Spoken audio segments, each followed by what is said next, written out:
والصلاة والسلام علی سید الانبیاء والمرسلین اللہم صلی علی سیدنا و مولانا محمد وعلی آلہ واصحابہ وبارک وسلم وصلی علیہ۔ دنیا کے تمام دیکھنے والوں، تمام چاہنے والوں، تمام پیار کرنے والوں کو، اور جہاں جہاں تک اس وقت میری آواز کو سنا اور مجھے دیکھا جا رہا ہے، جنید اقبال کی جانب سے انتہائی محبت کے ساتھ السلام علیکم۔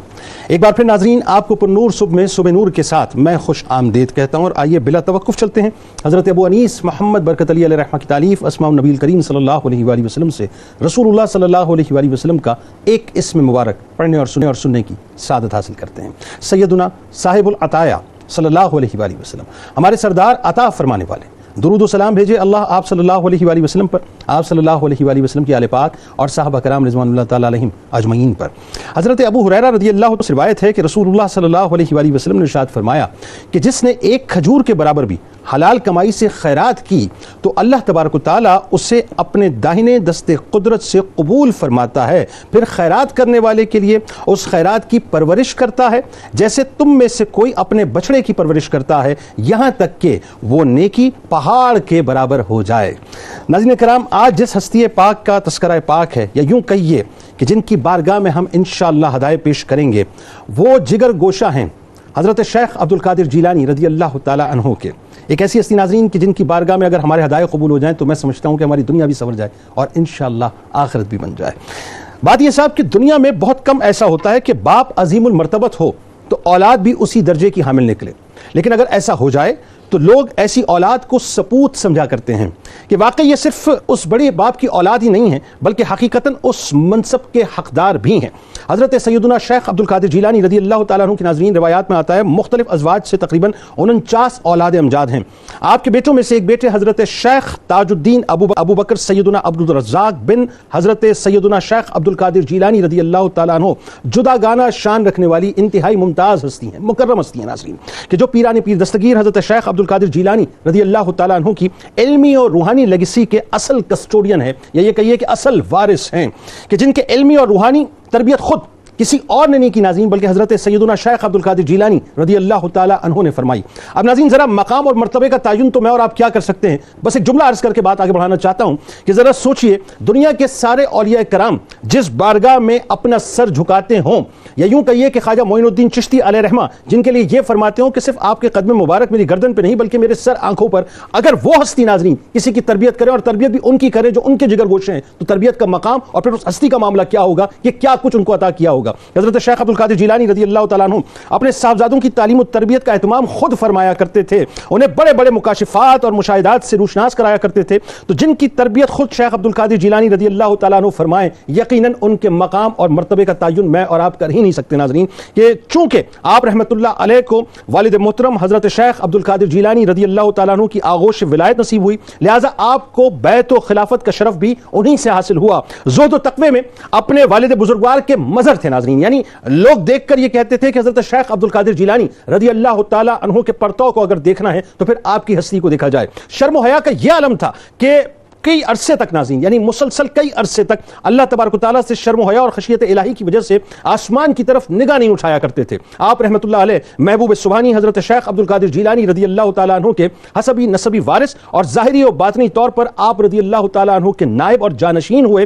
جو کچھ باطنی دولت اور روحانی نعمت اللہ تعالیٰ نے پیران پیر دستگیر حضرت شیخ عبد القادر جیلانی رضی اللہ تعالیٰ عنہ کو عطا فرمائی تھی، وہ سب کی سب ناظرین، سب کی سب جوں کی توں آپ رضی اللہ تعالیٰ عنہ نے اپنے فرزند سعادت من کے سینے میں مکمل طور پر منتقل فرما دی۔ آپ رحمۃ اللہ علیہ گویا ثانی غوث اعظم، یعنی یوں کہیے کہ حضرت محی الدین شیخ عبد القادر جیلانی رضی اللہ تعالیٰ عنہ کے مکمل طور پر پرتو بھی تھے اور آپ کے ثانی بھی کہلائے۔ ایک عظیم محدث اور فقیہ ہونے کی بدولت ہی آپ کو تاج الدین کے لقب سے ملقب کیا جاتا۔ تواضع، انکساری، صبر و شکر، عفت و پاک دامنی، زہد و تقوی، کم گوئی اور اخلاق حسنہ آپ کی شخصیت میں بدرجہ عتم موجود تھے۔ آپ اکثر لوگوں سے ناظرین کنارہ کش رہ کر یاد الہی میں اور ذکر و اذکار میں مصروف رہا کرتے تھے۔ آپ کی ذات پاک جامع علوم و فنون تھی۔ آپ رحمۃ اللہ علیہ نے مناصب اور امارات کو کبھی بھی قبول نہیں کیا، یعنی دنیا سے آپ نے بہت ہی کم حصہ لیا اور آخرت کی طرف ہمیشہ آپ متوجہ رہا کرتے تھے، یا یوں کہیے کہ دنیا آپ کے پیچھے پیچھے ہوا کرتی تھی اور آپ دنیا کے کبھی بھی پیچھے نہیں جایا کرتے تھے، یعنی ہمیشہ اس کو ہیج سمجھا کرتے تھے۔ امام زاویہ علیہ رحمہ نے حضرت شیخ عبدالرزاق رحمۃ اللہ علیہ کو زبردست خراج تحسین پیش کرتے ہوئے کئی القاب سے یاد کیا، جس میں محدث، حافظ الحدیث، اسقا، الامام، فقی، صالح، مرجع کثیر الخلق اور شیخ الاسلام جیسے بڑے بڑے القاب اس میں شامل ہیں۔ شیخ تاج الدین ابو بکر عبدالرزاق رحمۃ اللہ علیہ جو سراج عراق اور ائمہ دین کے جمال اور حافظوں کے فخر اور اسلام کے شرف اور اولیاء کے برگزیدہ تھے، انہوں نے ناظرین کرام عالم یہ تھا کہ جتنے بھی علوم حاصل کیے، جیسے میں نے آپ کو بتایا، وہ اپنے والد گرامی سے حاصل کیے، اور حدیث اور درس فتویٰ جو ہے آپ فرمایا کرتے تھے، اور انہی کے فیضان صحبت سے آپ شیخ کامل بنے، اور اللہ تبارک و تعالیٰ نے آپ کو وہ وصف عطا کیا کہ ایک دنیا آپ سے فیض حاصل کرتی رہی۔ آج بنیادی طور پہ آپ کی بارگاہ میں ہم کوشش کریں گے کہ ہدیہ تہنیت پیش کریں، اور آپ کی زندگی،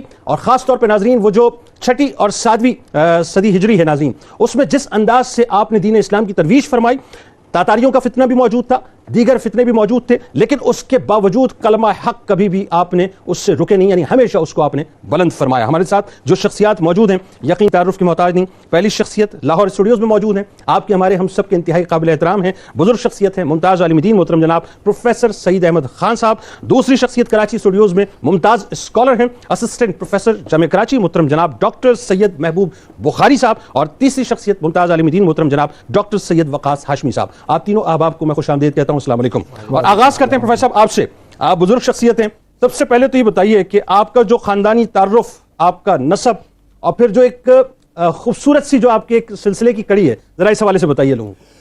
بسم اللہ الرحمن الرحیم۔ محترم جنید اقبال صاحب، بہت شکریہ، آپ نے اپنے ابتدائیہ میں بڑے خوبصورت انداز میں اس خانوادے کا تعارف اور ان کی علمی خدمات اور ان کے زہد و ورع پر بڑے پیار سے روشنی ڈال کر ناظرین کو ایک لذت میں مبتلا کر دیا ہے۔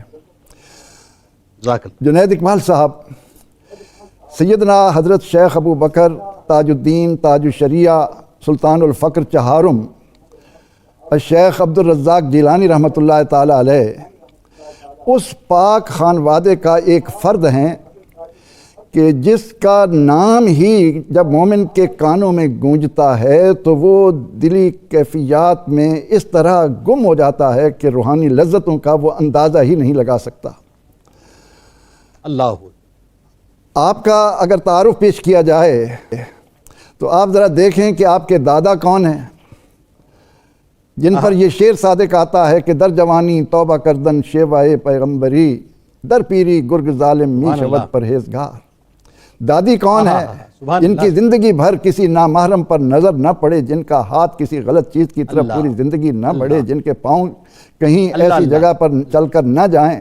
اور والد کا تو کہنا ہی کیا ہے، یہ تو غوث اعظم، لعاب رسول اور لعاب علی منہ میں لینے والے، اور نبی اکرم رحمت عالم صلی اللہ علیہ وسلم کے دین کی اس انداز سے خدمت کرنے والے کہ انہیں محی الدین کہا گیا، اور جن کا نام آج بھی 4 دانگ عالم میں گونج رہا ہے۔ اور ایسا کیوں نہ ہو جنید صاحب، جب ہم قرآن پاک کا مطالعہ کرتے ہیں تو ہم یہ دیکھتے ہیں کہ اللہ رب العزت بنی اسرائیل کے چند ولیوں کا ذکر کرتے ہوئے ان کے نام پوری صورت کر دیتا ہے، انہیں کہف کا نام دیتا ہے، اصحاب کہف کہلاتے ہیں۔ اور کیا شان قرآن پڑھنے والا ان ولیوں کی پاتا ہے، اس سے دیکھتا ہے، سنتا ہے، معلوم کرتا ہے کہ یہ وہ نفوس قدسیہ ہیں بنی اسرائیل کے کہ لیٹے ہوئے ہیں، اور ان کے پاس بیٹھنے والا کتا اس مقام پر آ جاتا ہے کہ قرآن کریم بار بار کلبہم کلبہم، ان کا کتا، ان کا کتا، ان کا کتا، اللہ اللہ اللہ اللہ۔ اور پھر یہ کہ وہ انسان بن کر جنت میں جائے۔ اور ہم قرآن پاک میں ہی دیکھتے ہیں کہ حضرت مریم سلام اللہ علیہا ولیہ ہیں، اللہ تعالیٰ نے ان کے نام پر قرآن کی سورت کا نام رکھا۔ تو قرآن پاک میں تو جگہ جگہ اللہ تعالیٰ نے ان بنی اسرائیل کے ولیوں کی شان بیان کی۔ حبیب نجار کے بارے میں تو قرآن کریم نے ہمیں یہاں تک بتایا کہ وہ اس دنیا سے جانے کے بعد بھی کلام کر رہے ہیں اور کہتے ہیں کہ یا لیت قومی یعلمون بما غفر لی ربی وجعلنی من المکرمین۔ جاتے ہوئے اس دنیا سے روح پرواز ہونے کے بعد وہ کائنات کو پیغام دے رہے ہیں کہ کاش میری قوم کو معلوم ہو جائے کہ مجھے اللہ نے کیا مرتبہ مقام عطا کیا ہے۔ جب اس قوم کے ولیوں کی یہ شان ہے تو محمد عربی سید الانبیاء صلی اللہ علیہ وسلم کی امت کے اولیاء اور پھر خصوصاً آپ صلی اللہ علیہ وسلم کے خانوادے اور سیدنا حضرت شیخ عبد القادر جیلانی رضی اللہ تعالی عنہ قدمی علی رقبت کل ولی اللہ فرمانے والے اور اس انداز سے دنیا کو معطر و معمر کرنے والے کہ ان کا نام ہی نفاق کی جڑیں کاٹنے والا بن جاتا ہے۔ تو سیدنا حضرت شیخ عبد الرزاق رحمۃ اللہ تعالی علیہ سیدنا حضور غوث پاک رضی اللہ عنہ کی اولاد میں بعض نے دوسرے نمبر پر بیان کیا، بعض نے پہلے نمبر پر بیان کیا، بعض نے 5ویں نمبر پر بیان کیا۔ تو آپ سیدنا شیخ عبد القادر جیلانی رحمۃ اللہ علیہ کے نور نظر کی حیثیت سے دنیا میں جلوہ فروز ہوئے اور آپ نے یہ مرتبہ و مقام پایا کہ سیدنا حضرت شیخ عبد القادر جیلانی رضی اللہ تعالی عنہ نے خود ان کی اس انداز سے تربیت کی کہ انہیں اپنا اللہ کی طرف سے دیا ہوا سارا فقر، تواضع، ریاضت، عبادت، خدمت خلق اور رات دن اللہ تعالیٰ کی مخلوق کے ساتھ ایک شغف اور پیار ان کی زندگی کا ایک شعار رہا۔ آپ کے بعض علماء نے، آفتاب الدین نے فتوح الغیب کا انگریزی ترجمہ کرتے ہوئے یہ بیان کیا کہ آپ نے 4 شادیاں کیں اور ان میں سے اللہ تعالیٰ نے آپ کو 27 صاحبزادے اور 22 صاحبزادیاں عطا فرمائیں، لیکن جو تحقیق آپ کے خانوادے کے ایک روشن فرد علاء الدین نے جو 14ویں پشت میں ہیں، انہوں نے جو نام گنوائے ہیں وہ 10 کے قریب ہیں، اور ان میں حسیب النسب الامام المقتدی عبد الرزاق قادری الجیلانی، پھر آپ کے بھائیوں میں عبد العزیز قادری الجیلانی، آپ کے بھائیوں میں سید عبد الجبار الجیلانی، سید عبد الوہاب الجیلانی، سید عبد الغفار الجیلانی، سید عبد الغنی جیلانی، سید امام صالح جیلانی، سید حضرت محمد الجیلانی۔ اس طرح انہوں نے 11 بیٹوں کے نام گنوائے اور ایک بیٹی کا نام۔ ان میں سے سیدنا حضرت شیخ عبد الرزاق رحمۃ اللہ علیہ، جن کا آج ہم ذکر پاک سے اپنے دلوں کو منور اور اپنی روحوں کو بالیدگی دے رہے ہیں، اپنی روحوں میں ایک تازگی لا رہے ہیں، یہ وہ شخص ہیں کہ جنہوں نے اس انداز سے زندگی بسر کی کہ وقت کے حکمرانوں کو للکارا، لوگوں کو امر بالمعروف اور نہی عن المنکر کے ضمن میں ان کی تنبیہ کی، ان کو راہ راست دکھایا، اور پوری زندگی شریعت مطہرہ کا مرکب بن کر آپ اس دنیا میں جلوہ گر رہے۔ تو آپ ویسا بات کنٹینیو کریں گے یہاں پہ، میں تھوڑا سا آپ قطع کلام کی معذرت چاہتا ہوں، ذرا کراچی اسٹوڈیو سے سلسلے کو آتے ہیں، پھر انشاءاللہ آپ کی طرف آتے ہیں۔ یہ جو ابتدائیہ پروفیسر صاحب نے باندھا، اور یہ میں سمجھتا ہوں کہ بہت ایک آپ کی شخصیت کے حوالے سے بڑی جامع گفتگو، وہ جو غوث پاک کی شخصیت کا جلال، آپ کا فقر، اور پھر وہی بات ہے کہ شریعت کے حوالے سے آپ کی پابندی، وہ آپ کی شخصیت میں بدرجہ اتم نظر آتی ہے۔ اچھا، تعلیم و تربیت، ذرا یہاں سے شروع کرتے ہیں، سلسلے کو مزید آگے بڑھاتے ہیں۔ ایک تو یہ کہ براہ راست غوث پاک رضی اللہ تعالیٰ عنہ کا فیضان آپ کو روحانی اعتبار سے اور علمی اعتبار سے منتقل ہوا، لیکن آپ مزید اس میں بتائیے کہ کن کن شخصیات نے کردار ادا کیا۔ بسم اللہ الرحمن الرحیم۔ آج بہت ہی اہم موضوع پر ہم گفتگو کر رہے ہیں اور بہت شاندار تعارف ہمارے پیچھے موجود ہے، ابھی حضرت نے کیا۔ تعلیم و تربیت کے حوالے سے بہت ہی بنیادی بات یہ ہے کہ اس تعلیم و تربیت کا اثر ہمیں اسلامی تاریخ میں کیا نظر آیا۔ تو جتنی بڑی شخصیات ہے، جیسے کہ حضرت ملا علی قاری، آپ فرماتے ہیں کہ جیلان میں جتنی بڑی شخصیات تھیں، ان میں سے جو بہت کلیدی مقام چند شخصیات کا ہے، ان میں سے ایک حضرت شیخ عبد الرزاق ہیں۔ سبحان اللہ۔ دوسری بات یہ ہے کہ حضرت سلطان باہو رحمۃ اللہ تعالی علیہ، آپ کیا فرماتے ہیں؟ آپ فرماتے ہیں کہ حضرت غوث اعظم کا جو روحانی فیض ہے، جو علمی فیض ہے، اس کا اکتساب اگر کسی شخصیت میں جمع ہو جاتا ہے تو وہ ہمارے ممدوح حضرت عبد الرزاق گیلانی رحمۃ اللہ تعالی علیہ۔ یعنی جس وقت غوث پاک بیان فرمایا کرتے تھے اور درس دیا کرتے تھے، خطبات فرمایا کرتے تھے، تو بالکل آپ قدمین شریفین میں ساتھ بیٹھا کرتے تھے۔ بالکل۔ اور اس کے ساتھ ساتھ حضرت ابن کثیر کیا فرماتے ہیں؟ آپ فرماتے ہیں کہ آپ کی اولاد میں، ظاہر اولاد تو تمام کی تمام حضرت غوث اعظم کے ساتھ رہی، لیکن جو علمی اور روحانی مقام آپ نے حاصل کیا، وہ کسی اور اولاد نے حاصل نہیں کیا۔ اس سے آپ کی امتیاز اور آپ کی ایک انفرادیت آپ کی اولاد میں واضح ہو جاتی ہے۔ لیکن اب خاص بات سنیے کیا ہے، اور ہمارے جو ناظرین ہیں ان کے لیے سننے کی بات یہ ہے کہ آپ نے اپنے انٹروڈکشن میں بتایا کہ بڑی شخصیات عام طور سے اپنی اولاد کو اوور شیڈو کر دیتی ہیں، اولاد کبھی بھی ان سے آگے نہیں بڑھ سکتی، لیکن حضرت شیخ عبد الرزاق رحمۃ اللہ تعالی علیہ نے اس تربیت کو حاصل کیا۔ اور جنید بھائی آپ سوچئے کہ وہ بغداد ہے، وہ سلطنت عباسیہ کا دور ہے جب وہ روبہ زوال ہے، اور حضرت غوث اعظم رحمۃ اللہ تعالی علیہ کے بعد وہ مزید روبہ زوال ہو رہی ہے، اخلاقی فقدان وہاں پر پایا جاتا ہے، اسلامی تعلیمات سے دوری پائی جاتی ہے، لہٰذا آپ کے کندھوں پر زیادہ ذمہ داری ہے، اور اسی وجہ سے آپ نے بہت بھرپور اور خوبصورت انداز میں آپ نے اس ذمہ داری سے عہدہ برا ہوئے۔ اچھا، کمال یہ کہ اس وقت جو علمی کہکشاں اس زمانے میں تھی، اس کے اندر بھی آپ انتہائی نمایاں اور ممتاز نظر آئے. بالکل. یعنی روح زوال تو اپنی جگہ تھی وہ مطلب ظاہر ہے اس وقت، لیکن ساتھ ساتھ یہ بھی تھا کہ جو علمی یوں کہہ لیجیے کہ علم کا مرکز جو ہے وہ بغداد ہی تھا. جنید بھائی اس کو ہم اس انداز میں دیکھیں کہ علم کا مرکز وہ ضرور تھا، لیکن علم ہمیشہ اسلام کی تاریخ میں اگر آپ دیکھیں ہمارے بزرگوں کا، محدثین کا، فقہا کا، علم کبھی بھی عمل سے جدا نہیں رہا. اور علم اور عمل کی یہ جو یعنی یکجہتی ہے، اس میں ہمیشہ اس کے اندر روح اور قالب ان دونوں کے اندر بھی یکسانیت رہی ہے. اس کے بہترین نمائندہ اگر ہم دیکھیں تو ظاہر حضرت جنید بغدادی اور آپ سے پہلے والے ہمارے اسلاف ہیں، اور حضرت غوث اعظم ماشاءاللہ بہت خوبصورت انداز میں اس کردار کو ادا کرتے رہے، لیکن یہ فیض آپ نے منتقل کیا اپنی اولاد کے اندر. اب تعلیم و تربیت کے حوالے سے آپ جانتے ہیں کہ جب حضرت غوث اعظم آپ کے والد ہوں تو آپ مجھے بتائیں کہ زانوئے تلمس طے کرنے کے لیے اس سے اچھی جگہ اور کیا ہو سکتی ہے. اور پھر حضرت غوث اعظم نے اپنے والد ہونے کا کردار بھی بخوبی انجام دیا کہ اگر قرآن کریم کی تفہیم چاہیے تو وہ آپ نے آپ کو منتقل کی، حدیث پر دسترس چاہیے آپ حافظ الحدیث کہلائے، فقہ پر دسترس چاہیے تو فقہ حنبلی کے اندر آپ نے ایک نام اور ایک کمال پیدا کیا. نہ صرف یہ بلکہ جس طرف آپ نے توجہ دلائی کہ اس وقت علم تو بہت بلندی پر تھا، لیکن جس بات کی کمی تھی وہ کیا تھی؟ وہ تھی اعمال کی کمی، وہ تھی روحانیت کی کمی. لوگوں کے اندر دنیا کی طلب بہت زیادہ تھی. آپ یہ دیکھیے کہ سلطنت عثمانیہ ہے اور سلطنت عباسیہ ہے، اور اس عباسی سلطنت کے اندر مسلمانوں کی پوری امپائر پھیل رہی ہے، مال و دولت آ رہی ہے. لہٰذا وہاں جس دور میں آپ موجود ہیں، سلجوکیوں اور عباسیوں کی آپس میں سیاسی کشمکش ہے، دنیا حب جاہ یہ غالب ہے، اور تاتاریوں کا فتنہ، اور وہ فتنہ بھی یعنی ٹرموائل، اسلامک تاریخ کا وہ ٹرموائل کا پیریڈ ہے جس کے اندر حضرت عبدالرزاق اپنی خدمات کو کس طرح انجام دیتے ہیں، وہ فیض حاصل کرتے ہیں اور لوگوں تک پہنچاتے ہیں. بالکل ایسا. حضرت عبدالرزاق نے کم و بیش کوئی یعنی باختلاف روایات اگر آپ دیکھیں تو کوئی 30 سال سے زائد آپ نے حضرت غوث اعظم کے ساتھ گزارے.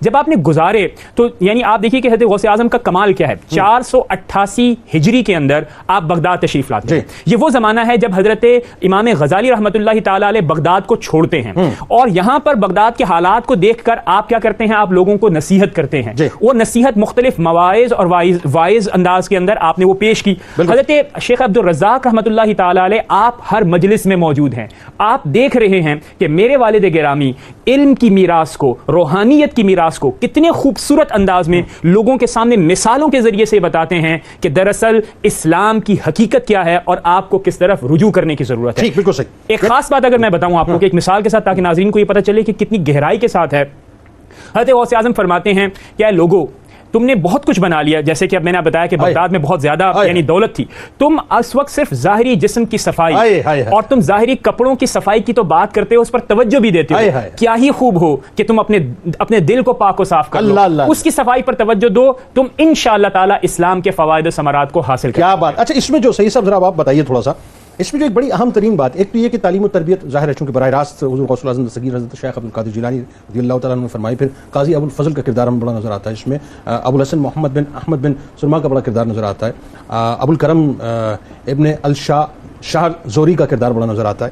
تو لیکن اس میں جو ایک بات جو بڑی اہم ہے وہ یہ کہ بینی جیسا منتقل کیا حضور غوث الاعظم دستگیر حضرت شیخ عبدالقادر جیلانی رضی اللہ تعالیٰ عنہ نے، وہی پرتاؤ جو ہے وہ آپ کا نظر آیا، یعنی آپ اس سے آپ نے ڈیویٹ نہیں کیا. اس حوالے سے ذرا بتائیے کہ اس وقت جو علم کی ترویج کے لیے آپ نے کام کیا، خاص طور پہ ایک محدث کی حیثیت سے، ایک فقیہ کی حیثیت سے، ایک مفسر کی حیثیت سے جو آپ کا کردار نظر آتا ہے. جی بسم اللہ الرحمن الرحیم. اللہم صلی وسلم وبارک علی سیدنا و مولانا محمد وعلی آلہ وآل بیتہ واصحابہ وبارک وسلم. صلاۃ و سلام علیکہ یا رسول اللہ. حضرت سیدنا ابو بکر تاج الدین سید عبدالرزاق جیلانی البغدادی ابن پیران پیر دستگیر قطب ربانی محب سبحانی قندیل نورانی غوث الصمدانی حضرت سیدنا شیخ عبدالقادر جیلانی رضی اللہ تعالیٰ عنہ. بہت بڑا مقام، بہت بڑا نام، اور ظاہر سی بات ہے کہ مجھ سے قبل دو فاضل ہمارے علماء نے بڑے خوبصورت انداز میں اور انٹرو میں آپ نے بہت ہی شاندار انداز میں بڑے احسن طریقے سے حضرت کی شخصیت کو پیش کیا ہے. علمی حوالے سے جس طرح سے ڈاکٹر صاحب نے بات کی ہے، میں یہاں پر ایک خاص نقطے کی طرف اشارہ کرنا چاہتا ہوں، اور وہ یہ ہے کہ ان کے اس دور میں فقہا میں زبردست قسم کا ٹکراؤ ہوا. اور جنید بھائی کتابوں میں یہاں تک لکھا ہے کہ ٹکراؤ کا عالم یہ تھا کہ ایک دوسرے کو نہ صرف یہ کہ کافر قرار دے دینا بلکہ گردن دنی تک کا موقع آ جاتا تھا. یہاں پر ہمارے علماء لکھتے ہیں، کہتے ہیں کہ یہ وہ وقت تھا کہ جس وقت حضرت تاج الشریعہ تاج الدین حضرت سید عبدالرزاق جیلانی رحمۃ اللہ تعالیٰ علیہ نے ایک کردار ادا کیا. کیا کردار ادا کیا کہ ان فقہا کے درمیان تطبیق پیدا فرما دی. اور ایسی تطبیق فقہ حنبلی اور فقہ حنفی کے درمیان جو شاندار تطبیق پیدا فرمائی، اس تطبیق کے پیدا فرما دینے کے بعد فضا میں جو آلودگی تھی وہ دور ہو گئی، اور آپس میں لوگوں میں بالخصوص علماء میں ہم آہنگی پیدا ہو گئی۔ واہ سبحان اللہ۔ یہ ان کا تاریخی اعتبار سے ایک اتنا بڑا علمی کام ہے جو کہ ہمارے علماء کی نظر سے شاید سر پہ نظر کر دیتے ہیں۔ یہ بتانا چاہیے کہ آج ان کی اس روشنی سے آج کے دور میں ہم یہ سبق حاصل کر سکتے ہیں۔ بہت اہم بات کر رہے ہیں آپ، بہت اہم بات کر رہے ہیں۔ جو فضائل اور خسائل ہم بیان کر رہے ہیں، اس کے ساتھ ساتھ ضروری ہے کہ ہم لوگوں میں تطبیق پیدا کریں، ہم آہنگی پیدا کریں، اتحاد پیدا کریں۔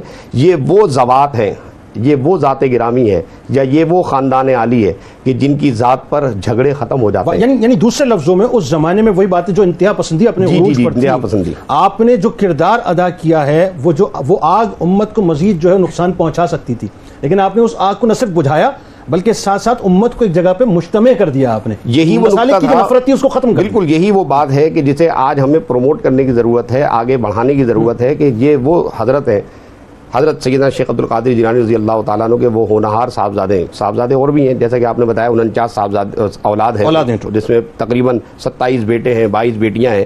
لیکن جو حصہ ان کو ملا ہے، جو علمی حصہ، روحانی حصہ، علم کے اعتبار سے، روحانیت کے اعتبار سے، فقہ کے اعتبار سے، علم حدیث کے اعتبار سے، علم حدیث میں اور بھی اساتذہ اکرام ہیں جن سے انہوں نے علم حدیث حاصل کیا ہے، جن میں بڑے نامی گرامی اساتذہ میں ابو الحسن محمد بن ثانیہ، ابو الفضل، ابو الحسن سعید، محمد بن ناصر، محمد الہاشمی، یہ وہ اساتذہ اکرام ہیں جن سے انہوں نے سماع حدیث کیا ہے۔ اور ظاہر سی بات ہے احادیث کا سماع اور پھر سماع حدیث کے بعد فقہ کے اندر جو ایک خاص مقام پایا ہے کہ اپنے زمانے کے نامور جید علماء کے درمیان ایک جداگانہ امتیاز رکھتے ہیں، ایک امتیازی مقام رکھتے ہیں کہ تمام کے تمام ان سے رجوع کرتے ہیں فقہ کے معاملے میں۔ اچھا ایک اور بات دیکھیں نا، یہ تو اپنی جگہ ہوا، لیکن ساتھ ساتھ جو قاضی القضاء کے عہدے پہ آپ فائز ہوئے، بالکل، یعنی عراق کے آپ دوسرے لفظوں میں چیف جسٹس بنے، یا یوں کہیے کہ عالم اسلام کے چیف جسٹس بنے نا، کیونکہ عراق ایکچولی مرکز تھا اس زمانے میں۔ اچھا جی، میاں محمد اسلم صاحب احمد پور شرقیہ سے ہمارے ساتھ ہیں، السلام علیکم۔ وعلیکم السلام جناب جنید صاحب، کیسے ہیں آپ؟ الحمدللہ میاں صاحب، آپ ٹھیک ہیں؟ الحمدللہ، شکر اللہ پاک کا۔ جی چھوٹا سا سوال ہے جی میرا۔ جناب فرمائیے، کیا پوچھنا چاہتے ہیں؟ سوال میرا یہ جی کہ لفظ غوث سے کیا مراد ہے، اور دوسرا یہ کہ کسی بھی علاقے میں ایک وقت میں ایک یا ایک سے زیادہ غوث موجود ہو سکتے ہیں؟ جی لفظ غوث سے کیا مراد ہے اور ایک وقت میں ایک علاقے میں ایک سے زیادہ غوث ہو سکتے ہیں کہ نہیں؟ بالکل آپ کو بتاتے ہیں جی، بہت شکریہ آپ نے ہمیں جوائن کیا۔ ناظرین ہمارے ساتھ رہیے، بس مل کے چلتے ہیں، سرکار مدینہ صلی اللہ علیہ وآلہ وسلم کی بارگاہ اقدس میں درود پاک کا نذرانہ پیش کرتے ہیں، اور انشاءاللہ جب لوٹیں گے تو مزید گفتگو کریں گے حضرت کے حوالے سے کہ جو آپ کا کردار، خاص طور پہ جو ملفوظات آپ نے تحریر فرمائے حضرت شیخ عبد القادر جیلانی رضی اللہ تعالیٰ عنہ کے حوالے سے، اور آپ کے معمولات پھر ہمیں پتہ چلے، پھر سلسلہ قادریہ میں جو شجرہ قادریہ ہے اس کی کیا اہمیت ہے۔ آپ کے اولاد پاک میں ایک اولاد ہے جن کو حضرت شیخ عبد القادر جیلانی رضی اللہ تعالیٰ عنہ کی دعا ہے کہ وہ حضرت عیسیٰ علیہ السلام سے ملاقات فرمائیں گے، وہ کیا معاملہ ہے انشاءاللہ مختصر سے وقفے کے بعد۔ اللهم صل على سيدنا ومولانا محمد وعلى سيدنا علي وسيدتنا فاطمة وسيدتنا زينب وسيدنا حسن وسيدنا حسين وعلى آله وصحبه وبارك وسلم وبارك۔ اللهم صل على سيدنا ومولانا محمد وعلى سيدنا علي وسيدتنا فاطمة وسيدتنا زينب وسيدنا حسن وسيدنا حسين وعلى آله وصحبه وبارك وسلم۔ ایک بار پھر ناظرین میں آپ کو خوش آمدید کہتا ہوں، اور آپ جانتے ہیں کہ آج جتنی بڑی ہستی ناظرین، جتنی ممتاز ہستی کا تذکرہ پاک ہم کر رہے ہیں وہ یقیناً کسی تعارف کی محتاج نہیں ہیں۔ آپ جگر گوشے ہیں حضرت شیخ عبد القادر جیلانی رضی اللہ تعالیٰ عنہ کے، اور دنیا آپ کو سیدنا عبد الرزاق بن غوث اعظم رحمۃ اللہ علیہ کے نام سے جانتی ہیں۔ آئیے چلتے ہیں ایک بار پھر پروفیسر صاحب کی جانب، اور پروفیسر صاحب سے پوچھتے پہلے تو یہ بتائیے پروفیسر صاحب کہ یہ جو لفظ غوث کے معنی ہیں یہ کیا ہیں، اور کیا ایک وقت میں ایک ہی جگہ پہ ایک ہی علاقے میں کیا ایک ہی غوث ہوتے ہیں یا کئی غوث ایک وقت میں ہوا کرتے ہیں؟ یہ ایک سوال جو کالر سے آیا، لیکن ساتھ ساتھ میں چاہتا ہوں آپ اس پہ ذرا کلام فرمائیے کہ آپ رحمۃ اللہ علیہ نے جو اپنے والد گرامی کے متعلق جو ملفوظات تحریر فرمائے ان کی روشنی میں حضور غوث الاعظم دستگیر حضرت شیخ عبد القادر جیلانی رضی اللہ تعالیٰ عنہ کا جو کردار سامنے آتا ہے وہ بھی آپ بتائیے، اور جو آپ کے والد گرامی کے معمولات آپ نے خاص طور پہ بتائیں وہ بڑے اہم ہیں، ذرا اس پہ بھی روشنی ڈالیے۔ جنید صاحب شکریہ۔ سیدنا حضرت شیخ عبد الرزاق رحمۃ اللہ تعالیٰ علیہ غوث اعظم کے بیٹے ہیں۔ جب ہم غوث اعظم کا لفظ لاتے ہیں تو وہ یہ بتاتا ہے کہ غوث اور بھی ہیں۔ غوث کہتے ہیں غیاث سے مدد کو پہنچنے والا، فریاد کو سننے والا، مددگار۔ اللہ رب العزت نے جس طرح تدبیر امر فرشتوں کے ذریعے کی ہے، جو دبر الامر ہے وہ، اسی طرح اس نے کائنات میں یہ تدبیر کائنات اپنے نیک بندوں کے ذریعے بھی کی ہے۔ ان میں کوئی ولی ہے، کوئی کتب ہے، کوئی ابدال ہے، کوئی اوتاد ہے، تو یہ اصطلاحات ہیں، اور اس میں غوث جو ہے سب سے بڑے درجے پر فائز ہوتا ہے۔ تو غوث کے لفظی معنی ہیں مدد کو پہنچنے والا اللہ کے اذن سے، جس کو مولانا روم علیہ الرحمہ نے بڑے خوبصورت انداز میں بتایا کہ گفتہ او گفتہ اللہ بود گرچہ از حلقوم عبد اللہ بود۔ جب یہ بندہ اپنے آپ کو اس مقام پر لے جاتا ہے تو اس کی زبان پر خود اللہ کلام کرتا ہے، اس کے ہاتھ میں اللہ کی قوت ہوتی ہے، اس کے پاؤں میں اللہ تعالیٰ اپنی طاقت عطا کرتا ہے۔ تو اس لیے اللہ تعالیٰ نے جیسے رسول اللہ صلی اللہ علیہ وسلم کا ارشاد ہے کہ زمین شام پر 7 ابدال رہیں گے جن کی بدولت دنیا والوں کو بارشیں ملیں گی، رزق ملے گا۔ تو اس طرح سے ایک وقت میں مختلف علاقوں میں کئی غوث بھی ہو سکتے ہیں۔ اب جس طرح ملتان کے اندر غوث بہاءالحق زکریا رحمۃ اللہ علیہ، تو سیدنا حضرت شیخ عبد الحق محدث حضرت شیخ عبد الرزاق رحمۃ اللہ تعالیٰ علیہ ان علماء میں سے ہیں جنہیں ہم حقیقی معنوں میں ورثۃ الانبیاء کا لقب دیتے ہیں۔ انبیاء کی وراثت کیا ہے؟ اللہ کا نبی اپنے وقت میں اللہ تعالیٰ کی طرف سے کائنات کے اندر وہ اختیارات لے کر آتا ہے کہ کسی کو ہمت نہیں پڑتی کہ کوئی زمین پر فساد برپا کرے یا اللہ تعالیٰ کے احکام کی نافرمانی کرے۔ تو سیدنا حضرت شیخ عبد القادر جیلانی رحمۃ اللہ علیہ کو جو مرتبہ و مقام ملا وہ آپ کے بعد قیامت تک کسی کو بھی نہیں ہوگا، بلکہ قیامت تک آنے والا ہر ولی ان کی بارگاہ میں گردن جھکا کر کہے گا کہ اے اللہ کے نیک بندے، آپ کا مبارک قدم میری گردن پر ہے۔ تو سیدنا حضرت شیخ عبد القادر یہ پروفیسر صاحب ذرا ملفوظات کے حوالے سے لوگوں کو بتائیے، میں ملفوظات جو آپ نے تحریر فرمائی۔ سیدنا حضرت شیخ عبد القادر جیلانی رحمۃ اللہ علیہ نے جس انداز سے وقت کے حکمرانوں کو، منافق علماء کو، منافق زاہدوں کو للکارا، اور جو آپ کے خطبات ہیں، تو حضرت شیخ عبد الرزاق رحمۃ اللہ علیہ نے ان ملفوظات کو جلاء الخاطر کی شکل میں قیامت تک آنے والے اہل ایمان کے آگے رکھ دیا تاکہ ان کا کردار سامنے رہے۔ تو آپ کے ملفوظات کا ذکر کرتے ہوئے آپ فرماتے ہیں کہ میرے ابا جان نے یہ فرمایا کہ اے عالموں، اے زاہدوں، شاہوں اور سلطانوں کے لیے تم کب تک منافق بنے رہو گے تاکہ ان سے دنیا کا مال و زر، شہوات و لذات حاصل کرتے رہو؟ تم اور اکثر شاہان وقت اللہ کے اور اس کے بندوں کے متعلق ظالم اور تم خائن بنے ہوئے ہو۔ ایک اور ملفوظ آپ کا بیان کرتے ہوئے فرماتے ہیں کہ آپ نے فرمایا اے بادشاہو، اے غلامو، اے ظالمو، اے منصفو، اے منافقو اور اے مخلصو، دنیا ایک محدود وقت تک ہے اور آخرت غیر متناہی مدت تک ہے۔ اپنے مجاہدے اور زہد سے یہ تم ما سوی اللہ کو چھوڑو، غیر سے طلب کو جو ہے وہ اپنے دلوں سے نکال لو، اپنے دلوں کو پاک کر لو۔ ایک اور جگہ فرماتے ہیں کہ آپ نے فرمایا کہ جس نے دنیا کے امیروں سے طمع یا خوف کو دل میں جگہ دی وہ موحد یا نائب رسول ہونے کا دعویٰ نہیں کر سکتا، کیونکہ خالق کے بندے مخلوق سے امید اور خوف یہ رکھنا شرک ہے۔ اس طرح کے بے شمار ملفوظات سے آپ کی کتاب جلاء الخاطر بھری پڑی ہے۔ اچھا معمولات کے حوالے سے بھی بتائیے، جو آپ کے ذریعے سے معمولات پہنچے ہم تک۔ تو فرماتے ہیں کہ آپ ایک دن میں 13 کتابیں ان کا درس دیا کرتے تھے دن کے وقت، اور جب مغرب کا وقت قریب آتا تو اس سے پہلے آپ لوگوں میں کھانا خود تقسیم فرماتے، اور مغرب کی نماز ادا کرنے کے لیے جب آپ کے سامنے دسترخوان لگایا جاتا تو اس میں جب کھانے کے لیے بیٹھتے تو غریبوں کو، ناداروں کو، بھوکوں کو اپنے ساتھ شامل کیے بغیر کھانا تناول نہیں فرماتے تھے۔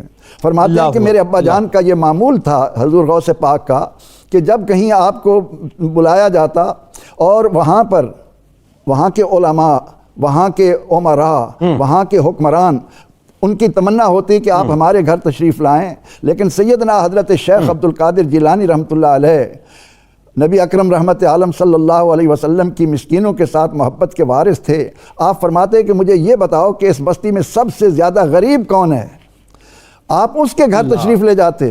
اور ایک دفعہ یہ واقعہ بھی رونما ہوا کہ جب آپ ایک فقیر کے گھر گئے, وہ غریب تھا, اس نے روکھی سوکھی روٹی آپ کے سامنے پیش کی, لیکن آپ نے اس کے لیے دعا کی, تو اس دعا کا یہ اثر ہوا کہ ایک شخص سونے کے دیناروں سے بھری ہوئی تھیلی لے کر حضور غوث پاک کی خدمت میں حاضر ہوا, اور حضور غوث پاک نے وہ تھیلی اس دعوت پر بلانے والے غریب کو دی. اور علماء لکھتے ہیں کہ وہ آپ کو کھانا کھلانے کی بدولت وقت کا سب سے بڑا امیر آدمی بن گیا.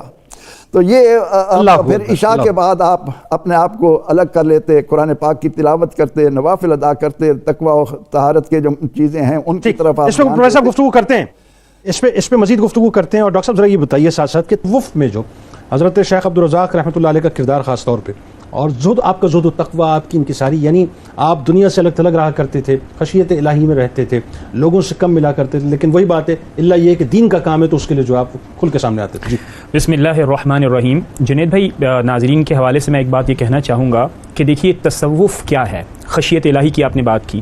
خشیت الہی محض کوئی ایک مجرد تصور نہیں ہے, کوئی کانسیپٹ نہیں ہے کہ جس کو آپ نے سمجھ لیا اور وہ پھر آپ کی زندگی اور آپ کی سراپا اور شخصیت سے یعنی فلو کرنا شروع کر دے گا, بلکہ یہ سیکھا جاتا ہے اولیاء اللہ کی مجالس میں بیٹھ کر.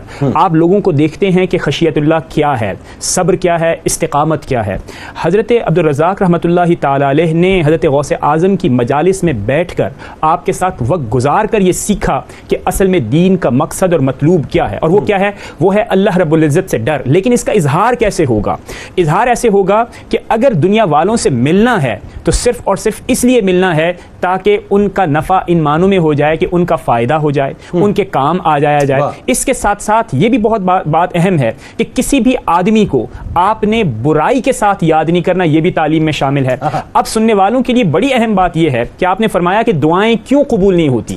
اس لیے قبول نہیں ہوتی کہ آپ اکثر بد دعائیں دیتے ہیں. جب آپ بد دعا دیں گے تو دعا بھی قبول نہیں ہوگی. اگر آپ کے اوپر دنیا داری غالب ہوتی ہے تو اس کا مطلب کیا ہوا کہ جیسے کہ حضرت نے بھی بیان فرمایا کہ اگر آپ کا مقصد جو جاہ و حشم والے لوگ ہیں, اقتدار والے لوگ ہیں, طاقت والے لوگ ہیں, ان کی طرف آپ نے اپنا قبلہ موڑ لیا تو پھر تو آپ اکتساب فیض کر ہی نہیں سکتے. تو ہمارے دوستوں اور ناظرین کے لیے پیغام اس مجلس سے یہ ہے کہ سمجھیے کہ تصوف کیا ہے. تصوف دراصل اخلاق ہیں جو کہ انسان حاصل کرتا ہے اہل اللہ کی مجالس میں. اور یہ دیکھیے کہ ایک لٹمس ٹیسٹ میں آپ کو دیتا ہوں, اور وہ یہ ہے کہ اگر آپ کسی کی مجلس میں چلے جائیں, کسی صاحب دل کی مجلس میں چلے جائیں, اور آپ کو نہ صبر آئے, نہ آپ کے دل میں توکل پیدا ہو, نہ آپ کا دل صاف ہو, آپ لوگوں کی برائیاں سوچتے رہیں, آپ دنیا داروں کے ساتھ تعلقات کو قائم کریں, آپ غریبوں سے پیچھے ہٹیں, امیروں کی درگاہوں میں جائیں یا امیروں کے محلات میں جائیں, اس کا مطلب یہ ہے کہ وہ اہل تصوف کی جگہ نہیں ہے. یعنی جو سب سے بری بات ہے ہمارے زمانے کی وہ کیا ہے کہ نمائندگی تصوف کے ایسے لوگوں کے اندر موجود ہے جن کے اخلاق ویسے نہیں ہیں جن کا ذکر ہم اب کر رہے ہیں. لہٰذا دوستو, تصوف کو برا نہ کہو, تصوف کی نمائندگی کو دیکھ کر تصوف کو برا نہ کہو. تصوف کی عملی اگزامپل حضرت غوث اعظم اور حضرت آپ کے جو صاحبزادے ہیں حضرت عبدالرزاق رحمۃ اللہ تعالی علیہ ہیں. پھر دوسری بات جس کی طرف میں آپ کی توجہ دلانا چاہوں گا وہ یہ ہے کہ آپ یہ دیکھیے کہ آپ نے فرمایا کہ ظاہری اور باطنی اعمال کا اثر دیکھیے. دیکھیے اکثر ہم لوگوں کے ساتھ معاملات کرتے ہیں. مثال کے طور پر قرآن کریم میں ذکر ہوا کہ زکوٰۃ ادا کرو. اب زکوٰۃ جو ہے اللہ رب العزت کا حق ہے. اہل صوفیہ اور اہل عرفان نے سکھایا کہ یہ اللہ رب العزت کا حق ہے, لیکن جب تم اس کو ادا کرو گے تو بندوں کا حق بھی پامال نہیں ہونا چاہیے. جنید بھائی بتائیے بندوں کا حق کیا ہے؟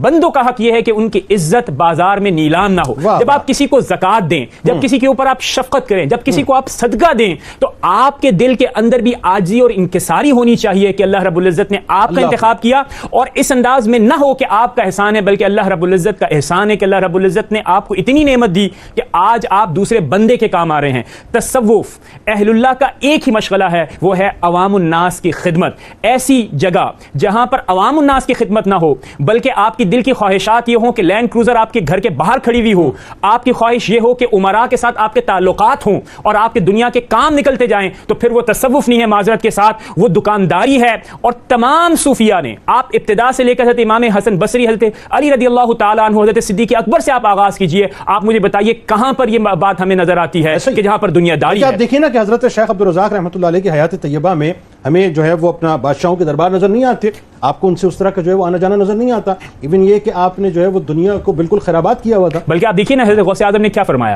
آپ نے فرمایا کہ میں مہمان کس کا بنوں گا؟ جو کہ غریب ہوگا. اور اگر کوئی کوئی محل سے کوئی بندہ آ جاتا, کوئی بادشاہ ہوتا, کوئی صاحب اقتدار ہوتا, آپ اس سے ملنے سے احتراز کرتے. یہی صفت آپ کی شیخ عبدالرزاق رحمۃ اللہ علیہ یہی صفت آپ کے اندر. ایک اور چیز جس پہ میں چاہتا ہوں کلام فرمائیں کہ آپ یہ دیکھیے کہ جس وقت آپ کا جنازہ اٹھا ہے تو جو ہے وہ جگہ کم پڑ گئی تھی, یعنی 7 مختلف جگہوں پہ آپ کا جنازہ ادا کیا گیا, اتنا جمع غفیر تھا. جنید بھائی کیوں ایسا ہوتا ہے, میں آپ کو یہ دیکھیں نا کمال بات, کیوں ایسا ہوتا ہے. اس کی ایک بہترین اگزامپل یہ ہے کہ جب لوگ آپ کو یہ سمجھیں کہ آپ ان کی مدد کے لیے بیٹھے ہوئے, آپ دکانداری کے لیے نہیں بیٹھے ہوئے, جب یہ لوگ سمجھیں کہ ہماری اخلاقی, ہماری مالی, ہماری دیگر مسائل کا حل آپ پیش کریں گے اور آپ کے ہاں کھانا بھی ملے گا, آپ کے ہاں عزت بھی ملے گی, تکریم بھی ملے گی, تو پھر آپ مجھے بتائیے کہ کیوں نہ لوگ آپ سے محبت کریں. یہ محبت کا اثر ہے, یہ دلوں کے اوپر حکمرانی کرتے ہیں, یہ جسموں پر حکمرانی نہیں کرتے. اچھا, اس میں آپ ہاشمی صاحب ایک بات یہ فائنلی بتائیے, ایک تو بنیادی طور پہ آپ کی اولاد پاک میں خاص طور پہ وہ اپنا ذکر ضرور فرمائیے گا کہ جن کو دعا حضرت شیخ عبد القادر جیلانی رضی اللہ تعالیٰ عنہ کی ہے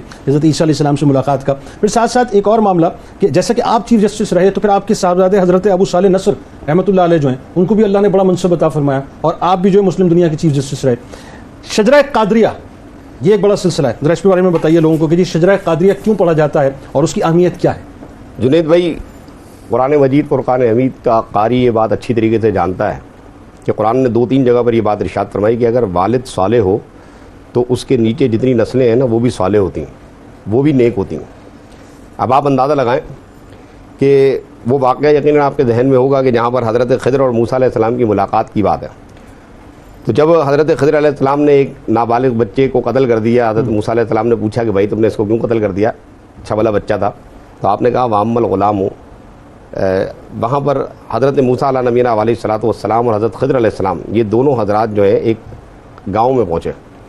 وہاں کیا ہوا کہ دیوار گر گئی. جب دیوار گر گئی تو حضرت خضر علیہ السلام نے اپنی روحانی طاقت سے دیوار کو سیدھا کھڑا کر دیا. موسیٰ علیہ السلام نے عرض کیا یا فرمایا کہ بھائی آپ نے دیوار کو سیدھا کر دیا, اگر آپ چاہتے تو اس کی کچھ قیمت لے سکتے تھے.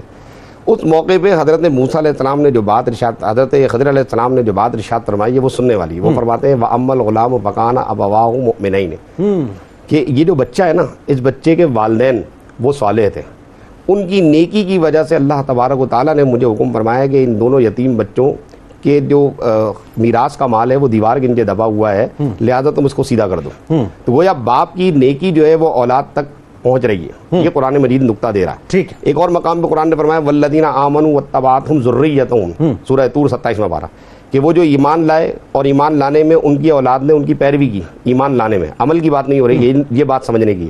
ایمان لانے میں پیروی کی تو ہم اس اولاد کو ان کے والدین کے ساتھ جنت میں جمع کر دیں گے. تو اب اگر اولاد ایسی ہو جیسے حضرت تاج الدین تاج الشریعہ عبدالرزاق جیلانی البغدادی رحمہ اللہ تعالیٰ علیہ, تو اب آپ خود سوچئے کہ وہ کتنے اونچے مقام پر فائز کیے جائیں گے. سبحان اللہ. پھر اب ہم دیکھتے ہیں کہ صرف یہیں پر معاملہ ختم نہیں ہوا. حضرت عبدالرزاق کی جو 5 صاحبزادے ہیں جن میں جناب حضرت قاضی سید ابو نصر صالح ہے, حضرت سید ابو المحاتن فضل اللہ شہید ہے, سید ابو محمد اسماعیل ہے, اور سید جمال اللہ حیات المیر زندہ پیر ہے.